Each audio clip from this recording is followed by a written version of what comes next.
আর যদি প্রতিদিন সকাল সন্ধ্যার জিকির আজগার ঠিকঠাক মতো না করেন, কোরআন তেলাওয়াত ঠিকঠাক মতো না করেন, নামাজি না হন আর পবিত্র না থাকেন, তাহলে জিন ধরার সম্ভাবনা বেশি। আর আমার মনে হয় এখনকার যে মেয়েগুলো রাস্তাঘাটে ঘোরাফেরা করে, এদের বেশিরভাগই জিন ধরা।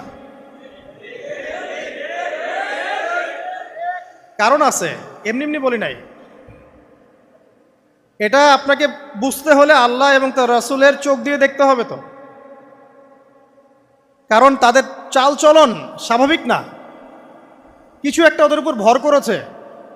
ওই ভরটা করার কারণে তার চালচলন আজকে এমন হয়ে গেছে। এবং বহু মেয়ের ঘটনা এমন শোনা যায় যে সরাসরি তারা জিন দ্বারা ইফেক্টেড হয়। দেখেন না, রুকিয়া করতে হয়, শরীয়ভাবে রুকিয়া করতে হয়।